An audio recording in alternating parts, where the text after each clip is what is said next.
నమస్కారం. My farming my passion daily market updates కు స్వాగతం. దిగుమతులు పోటెత్తే అంచనాతో తగ్గుతున్న కందులు ధర. దేశంలో ఆగస్టు 8 నాటికి ఖరీఫ్ సీజన్ కందుల సేద్యం గత ఏడాది ఇదే వ్యవధితో పోలిస్తే 42,87,000 హెక్టార్ల నుండి తగ్గి 40,86,000 హెక్టార్లలో విస్తరించిందని కేంద్ర వ్యవసాయ మంత్రిత్వ శాఖ పేర్కొన్నది.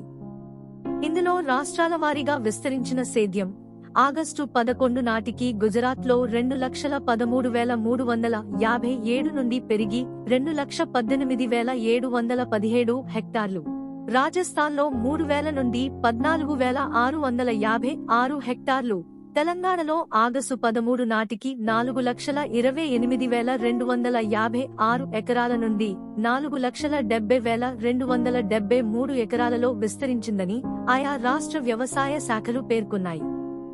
ఆఫ్రికా దేశాల నుండి దిగుమతులు పోటెత్తే అంచనా మరియు పతనమవుతున్న ధరల వలన పప్పు మిల్లర్లు పరిమితంగా సరుకు కొనుగోలు చేస్తున్నందున ధర ప్రతి క్వింటాలుకు 50 నుండి 75 పతనమైంది.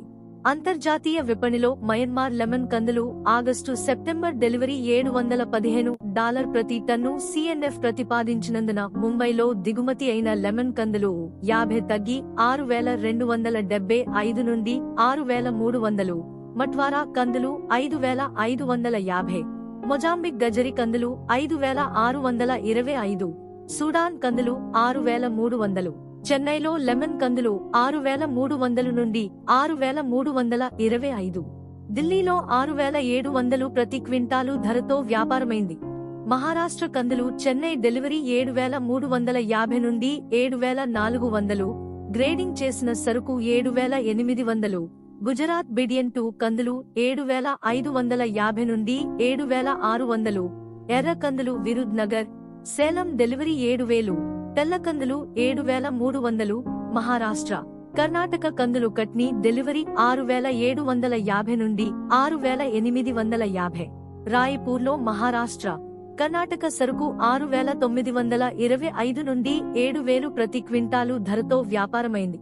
మహారాష్ట్రలోని సోలాపూర్లో ప్రతిరోజు 10 వాహనాల సరుకు రాబడిపై 6,000 నుండి 6,700, లాతూర్ గులాబీ, మారుతి కందులు 6,300 నుండి 6,570, దూదినిలో గులాబీ కందులు 6,000 నుండి 6,500, జ్యారి రకం 6,300 నుండి 6,700, అకోలాలో ప్రతిరోజు 2,500 బస్తాల కందుల రాబడిపై 6,150 నుండి 6,750, ధరియాపూర్, ఖాంగాములో 6,200 నుండి 6,450, అమరావతిలో 1,500 బస్తాల రాకపై 6,200 నుండి 6,350 లోకల్ లూజ్ మరియు లాతూర్లో లారీ బిల్టీ 6,800 నుండి 6,900, ఉద్గిర్లో 6,600 నుండి 6,700 ప్రతి క్వింటాలు ధరతో వ్యాపారమైంది. నాగ్పూర్లో పప్పు మేలిమి రకం 9,700 నుండి 9,800, సవా నంబర్ పప్పు 9,000 నుండి 9,100, అకోలాలో మేలిమి రకం 9,300 నుండి 10,300, సవా నంబర్ 8,200 నుండి 8,700, గుజరాత్లోని దాహోద్లో ఎర్రకందులు 5,300 నుండి 5,500, తెల్లకందులు 5,500 నుండి 5,800, రాజ్కోట్లో ప్రతిరోజు 700 బస్తాల రాకపై 6,500 నుండి 7,000, మధ్యప్రదేశ్లోని జబల్పూర్, పిపరియా ప్రాంతాలలో 5,000 నుండి 6,300, ఇండోర్లో 6,600 నుండి 6,700, కర్ణాటకలోని కల్బుర్గిలో 6,000 నుండి 6,600, పప్పు మేలిమి రకం 9,700 మరియు ఆంధ్రప్రదేశ్లోని కర్నూలులో కందులు 6,300, వినుకొండలో పప్పు సాటెక్స్ 8,850, మాచర్లలో సాటెక్స్ పాలిష్ సరుకు 8,650, ఎండు సరుకు 8,900 ధరతో వ్యాపారమైంది. ఇలాంటి మరిన్ని అప్డేట్స్ కోసం వాచ్ చేస్తూనే ఉండండి టీవీ7.